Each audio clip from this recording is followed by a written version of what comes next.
Should the family scapegoat attend festivities? The role of the scapegoat in family dynamics. In dysfunctional families, the scapegoat often serves as the target of blame and criticism. This individual is unfairly held responsible for family conflicts, creating a dynamic that perpetuates tension and emotional abuse. Festivities, which should ideally be a time for joy and connection, can amplify these dynamics. For the scapegoat, attending family events may feel more like enduring scrutiny and judgment than celebrating togetherness. The emotional toll of attending. For scapegoats, family gatherings often come with a heavy emotional price. They may find themselves the subject of subtle jabs, overt criticism, or exclusion. These behaviors can trigger feelings of inadequacy, anger, or sadness, making festivities an emotionally draining experience. Even if the scapegoat hopes for reconciliation, family events often reinforce their role as the outsider, perpetuating the cycle of harm and disappointment. Factors to consider before attending.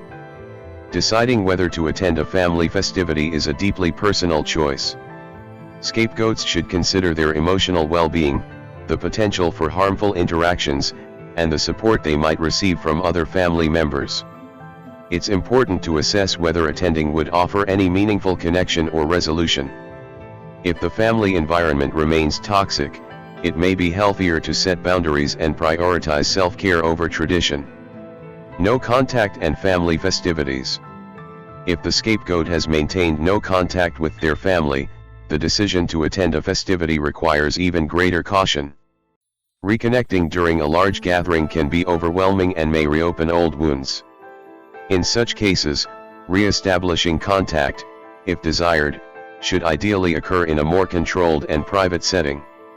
Attending a family event after a period of no contact risks exposing the scapegoat to the same harmful dynamics they worked hard to escape, potentially undoing progress made in healing and self-growth.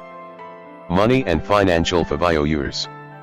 If the scapegoat has achieved a successful and wealthy life, attending family festivities can present unique challenges.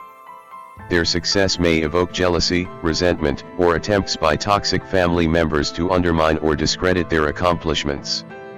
Wealth and status might also lead to a shift in the family dynamic, with some relatives seeking financial favors or trying to manipulate the scapegoat's success for their own gain. While the scapegoat may feel a sense of validation or triumph, it's essential to approach such gatherings with firm boundaries, recognizing that their achievements do not erase past mistreatment.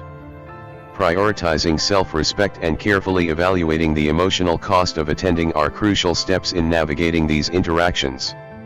Toxic dynamics. Attending a family event can potentially hinder personal growth and have negative emotional effects. Being exposed to toxic dynamics or past patterns of mistreatment can trigger old wounds, causing feelings of inadequacy, frustration, or self-doubt to resurface. This experience may disrupt the progress made in building self-esteem and establishing boundaries, leaving the individual emotionally drained and questioning their worth. Such setbacks can also lead to overthinking or difficulty moving forward with personal goals. To minimize the impact, it's crucial to reflect on the experience, reaffirm boundaries, and focus on self-care and support systems to regain emotional stability. Reconciliation. If the scapegoat is invited to a family gathering after a long period of estrangement or limited contact, the invitation may carry mixed emotions. While it might seem like an opportunity for reconciliation, it can also raise suspicions about the motives behind the gesture. The scapegoat may feel apprehensive, wondering if the invitation is genuine or simply a way to maintain appearances or control. Attending such an event could reintroduce them to old toxic patterns, making it crucial to approach the situation cautiously. Presents and hidden toxicity. In some families, hidden toxicity can be seen in unequal treatment, particularly during gift-giving occasions.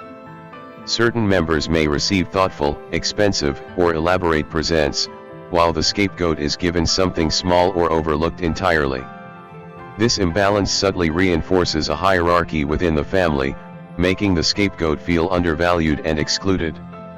While this behavior may be brushed off as unintentional or insignificant, it sends a clear message about favoritism and disregard.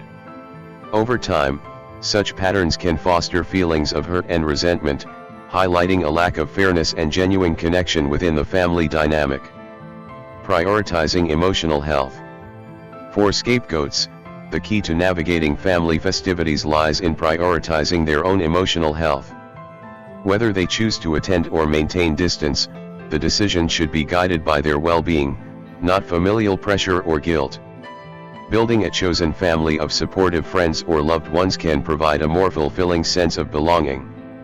Ultimately, the scapegoat's worth is not defined by their family's treatment, and choosing peace over obligation is a powerful act of self-care.